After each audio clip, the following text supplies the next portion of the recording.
Kakasuhan daw ni Senador Rodante Marcoleta si retired Supreme Court Associate Justice Antonio Carpio ng treason dahil sa isang 2011 decision kaugnay sa teritoryo ng Pilipinas. Sagot ni Carpio, magagawa o makukumit lang ang kasong treason sa panahon ng giyera. May unang balita si Mav Gonzales. Sa kanyang TV show, sinabi ni Senador Rodante Marcoleta na kakasuhan niya ng treason si dating Supreme Court Associate Justice Antonio Carpio. Sabi ng senador, dahil ito sa desisyon aniya ni Carpio na paliitin ang teritoryo ng Pilipinas sa kasong Magallona versus Ermita noong 2011. Sabi ni Marcoleta, pumayag si Carpio sa argumento ng gobyerno na paliitin ang territorial sea natin dahil makakakuhaan niya tayo ng ganansya o advantage sa ating exclusive economic zone. Dagdag ni Marcoleta, sa isinumite ng Pilipinas na Volume 2 o Atlas of Relevant Features sa Arbitral Tribunal, malinaw na hindi raw kasama sa teritoryo natin ang Kalayaan Group of Islands, ang puting bahagi na kamarkang West Philippine Sea. Ang asul na bahagi naman, tinawag na High Seas na bahagi ng karagatang walang may-ari. Nandito sa asul na bahagi ang Pag-asa Island. Base rin aniya sa mapang ito, nasa labas ng teritoryo ng Pilipinas ang iba pang isla sa West Philippine Sea, gaya ng Parola, Kota at Panata. Kaya tanong ni Marcoleta, bakit hindi isinama sa mapa natin yung mga features na okupado ng mga Pilipino? Gobyerno aniya ng Pilipinas ang nagsumiti nito sa tribunal, kasama sina Justice Carpio at Maritime Law Expert Attorney J. Batong Bakal. Ngayon daw, siya pa ang hinahamon sa sinabi niyang kung parte ba ng Pilipinas ang Kalayaan Group of Islands o hindi.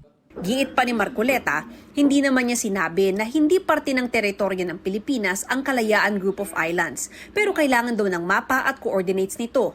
Tugon naman ni Justice Carpio, lahat ng first-year law student alam na pwede lang magkaroon ng treason kung nasa gitna ng digmaan ng Pilipinas, alinsunod sa Article 114 ng Revised Penal Code. Dagdag niya sa kasong Magallona versus Ermita, gusto ni na Magallona na isama sa teritoryo ng Pilipinas lahat ng isla at katubigang sakop ng 1898 Treaty of Paris Lines.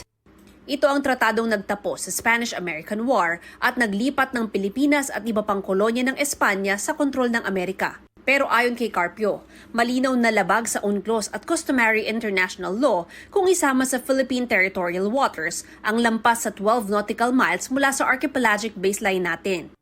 Masasama rin daw rito ang malaking bahagi ng exclusive economic zone at maliit na bahagi ng high seas, bagay na labag din sa UNCLOS. Kung kinatigan aniya ng gobyerno sina Magallona, tsak na i-dismiss agad ng arbitral tribunal ang kaso natin dahil magiging kapareho lang natin ang 9-dash line ng China na labag sa UNCLOS at international law. Sabi naman ni dating Senador Francis Tolentino na author at sponsor ng Republic Act 12064 o Philippine Maritime Zones Act, hindi na kailangang gumawa ng mapa ng Pilipinas. Wala po nagre-require sa atin mag-produce ng mapa. Iba po ang mapa. Ang mapa po ay cartographic drawing lang po yun.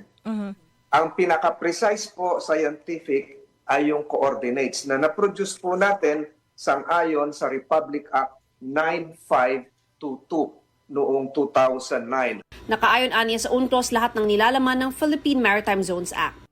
Nang tanungin naman kung makakatulong ba ang hamon ni Senador Marcoleta na debate, Gugulo lang. They're entitled to their own opinions or sentiments on this. Pero yung paulit-ulit kong sinasabi, international law is not based on one's personal opinion. ang dapat daw isulong muli ay dialogo sa pagitan ng Pilipinas at China. Ito ang unang balita. Mav Gonzales para sa GMA Integrated News. Igan, mauna ka sa mga balita, mag-subscribe na sa GMA Integrated News sa YouTube para sa iba't ibang ulat sa ating bansa.